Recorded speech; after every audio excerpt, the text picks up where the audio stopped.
आखिर ऐसा क्या हुआ कि श्री कृष्णा को अपने माथे पर मोर पंख धारण करना पड़ा। दुनिया में और भी बहुत पक्षी हैं, लेकिन श्री कृष्णा ने सिर्फ मोर को ही क्यों चुना अपने माथे की शोभा बनाने के लिए। आज हम अपनी वीडियो में बात करेंगे इसी विषय के बारे में। आप सबका स्वागत है आपके अपने ही चैनल में। आखिर श्री कृष्णा मोर का पंख क्यों लगाते हैं?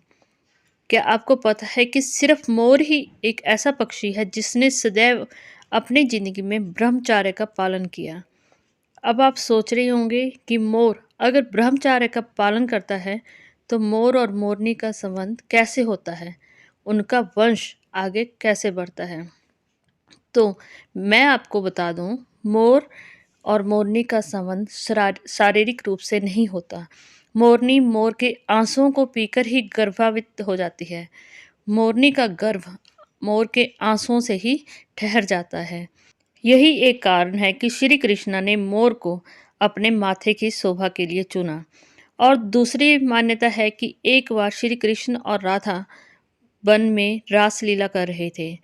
उनको नाचता देखकर श्री कृष्ण अपनी बांसुरी बजा रहे थे, तो जैसे ही श्री कृष्ण की बांसुरी की धुन सुनकर राधा रानी नाच रही थी, वैसे ही मोर भी नाचने लगे। नाचते नाचते मोरों का पंख श्री कृष्णा के पैर के आगे पहुंच गया और श्री कृष्णा ने इस मोर के पंख को उठा लिया और अपने माथे पे लगा लिया, क्योंकि श्री कृष्ण को लगता था कि जब भी मोर नाचते हैं तो वह उनको राधा रानी की याद दिलाते हैं। इसीलिए मोर को राधा रानी का और श्री कृष्ण के प्रेम का अटूट संबंध माना जाता है मोर के पंखों के साथ। और एक समय राधा रानी ने महाराज के समय श्री कृष्ण को वैजयंती माला पहनाई थी और मानते हैं कि वैजयंती माला के साथ मोर पंख धारण करने से राधा और उनका संबंध हमेशा ही अटूट संबंध में बदल जाता है।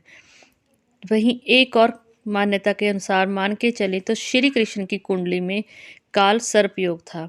काल सर्प योग के लक्षण उनके जन्म में पैदा होते ही देखने को मिले थे। काल सर्प योग किसी भी व्यक्ति की जिंदगी में 36 वर्ष रहता है और उसके बाद ही वह व्यक्ति ऐश्वर्य की प्राप्ति कर सकता है। श्री कृष्ण की जिंदगी में काल सर्प बचपन से ही था, जिसके कारण उनका जेल में जन्म हुआ। पैदा होते ही वो अपने माँ बाप से दूर हो गए। जैसे ही राधा के साथ उनका प्रेम शुरू हुआ तो उनको राधा को छोड़ के जाने पड़ा। जैसे वो युवावस्था को प्राप्त हुए तो उनको नंद बाबा यशोदा मैया को छोड़ के जाना पड़ा। उनकी जिंदगी में यह काल सर्प बहुत बड़ा था, इसीलिए मोर पंख धारण करने से उनका यह दुख दूर हो सकता था। इसीलिए श्री कृष्ण मोर पंख को अपने माथे की शोभा बनाते हैं। श्री कृष्ण के द्वारा माथे की शोभा बनने से ही मोर हमेशा उनके करीब रहता है। और एक कहानी के अनुसार एक समय राधा के पास एक मोरनी नाचती नाचती आई।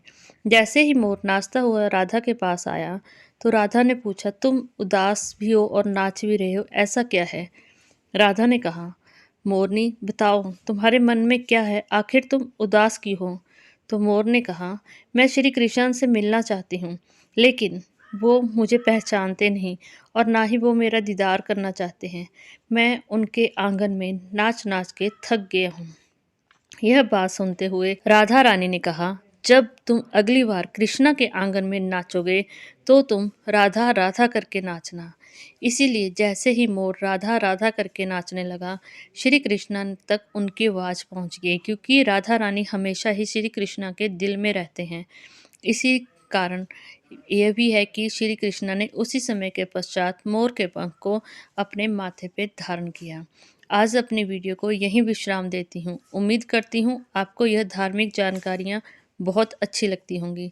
अगर आपको यह धार्मिक जानकारियाँ अच्छी लगती हैं तो प्लीज़ कमेंट में जय श्री कृष्णा लिखना मत भूलिएगा। और सबसे पहले अगर आप मेरे चैनल पर नए हैं तो प्लीज़ मेरे चैनल को सब्सक्राइब कीजिए और वीडियो को लाइक और शेयर करना मत भूलिएगा।